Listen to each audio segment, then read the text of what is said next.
Welcome back. The U.S. military and civilians here in this country are increasingly divided, that according to military.com. Yeah, they report that the all-volunteer Army is increasingly getting soldiers from a very small pool of Americans with a long history of military service in their families, and that's a great place to bring in our roundtable.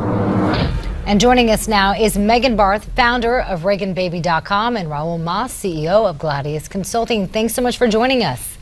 Thanks for having me. So some surveys say that close to 80% of people who serve come from a family with a parent or sibling also in the military. So are we creating this kind of unhealthy divide here between families with service members and those without, Megan? I don't think so. It's normally kind of a legacy type of thing to do. My grandfather was in the military, my great-grandfather was in the military, and my father was in the military. So it becomes kind of part of the family unit or structure or legacy that the future generations carry on. Now we look at the upcoming presidential election, and I can think of only Rick Perry and Jim Webb, who may run on the Democratic side, the only candidates who have any kind of military service. Does that matter anymore? You know, it doesn't seem to matter anymore. I think it's important that if the nominee lacks military experience, that they pick a very strong cabinet, such as Secretary of State. Unlike this current president, we have John Kerry and prior to that, Hillary Clinton. So I think it's important that they pick someone that's very strong on worldwide matters and military matters. Raul, what do you think? Listen, I sort of have to disagree a bit. I think it does matter. I do agree that for many people in this country, military service is in fact a legacy. However, I think it's wrong when you see that the vast majority of military service members serving this country, quite frankly, come from the South, from the Deep South. And I think you need a military that is reflective not just of one region of the country, but of the entire United States. I think it's healthy for the country, but I think it's also an outgrowth of the fact that we've had now for many, many years a volunteer military, which in fact has served us very, very well. And those tend to be, as my colleague mentioned, from families that have traditionally served this country. And I do think it's a problem that we do not have enough elected members in Congress or in high positions of power that have served in the military. Back in 1969, 75% of the members of Congress had served in the military. Today, that number is down to 18%, even though we have individuals like Jody Ernst, who served in the Army National Guard, Tom Cotton, who served in the Army, and Seth Lynch, who served in the Marine Corps. So we are seeing a new generation coming in, but I think it is important to have that military experience, both in Congress and in the administration. I have to agree with you, Raul. Go ahead, though, Megan. I'm sorry, it doesn't lack importance, but I also think that when we have a strong commander-in-chief that actually will promote our military and not drastically cut our military, we should be taking better care of our veterans. The VA is a disaster. So I think if we take care of our military when they come back home, it will inspire young men and women to join in order to defend our country. And that's an excellent point. You look at how things are going in the VA Medical Center. It doesn't give a 18-year-old young man or young woman a lot of incentive to join the military. I would say a reason why they might not want to do it. But let's talk a little bit more about Jim Webb. He may get in the race here. He is campaigning in South Carolina. He had a very interesting campaign appearance. Let's take a look.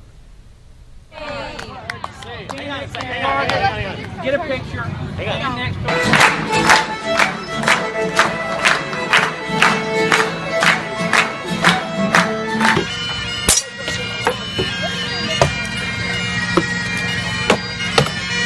Actually a Jim Webb campaign event complete with axe throwing, haggis, a Scottish themed Highland Games type of event. But the issue here with this article where we got this video from a lot of social media, right? Normal campaign? Jim Webb was introducing himself as someone who may run for president, but nobody in this country, or at that event I should say, knows who Jim Webb is. Do you think Jim Webb is going to be a serious contender?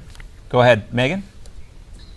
I think he could be a serious contender. It really depends on how much noise he makes. He's really going to have to get out of the campaign trail and start, talking about his policies and his priorities and what he'll do when he takes office, should he take office. He needs to do a lot more talking than Hillary's been doing. Obviously, Hillary has name recognition, but with all the scandals that keep coming out, seems like every day there's a new scandal, he might have a good shot because all these scandals may add up to potential criminal activity. Raul? Yeah, listen, I think he's a dark horse candidate without a doubt. I love Mr. Webb, but I think, like you say, very few people know of him or his incredible service to this country in Vietnam.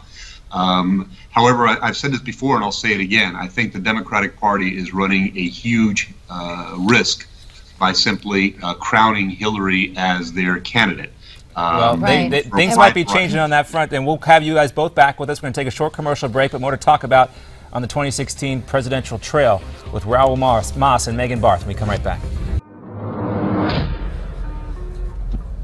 We continue now with our conversation. Raul Mas, CEO of Gladius Consulting, and Megan Barth, founder of ReaganBaby.com. Let's go back real quickly. I wanted to let you wrap up there, Raul. The Week magazine writes that Jim Webb and Bernie Sanders should actually have a debate without Hillary Clinton. I'm quoting the article here. While they appear to hail from opposite ends of the political or party ideology, ideologically speaking, that's what I'm trying to say. Yes, that's a fun Their word to say. critiques of the dominant neoliberal center have the same elements in common. While I'd expect to see a lot of disagreement in any debate between them, it might be even more educational to see how often they might agree. Do you think the two of them together, and when you look at the potential of Martin O'Malley eventually taking on Hillary Clinton, could that erode that coronation, Raul, that you spoke of? Look, I think obviously you can forget about Clinton debating because she's obviously trying to avoid the press as much as she can these days. But I think you're right. I think Bernie and Jim Webb do, in fact, probably share a lot of things in common. They're both sort of outliers in their party, a strong independent streak, almost libertarian in many cases. I would venture to say that a dialogue with both of them in the same room would be very interesting and would probably bring up some shared points that, quite frankly, are far removed from the extreme left wing of the Democratic Party, which seems to be the side of the bench that Hillary's catering to. Mm-hmm. Let's talk about another presidential candidate, if we can. Carly Fiorina, in a video that surfaced Tuesday, talking about Common Core. Take a listen.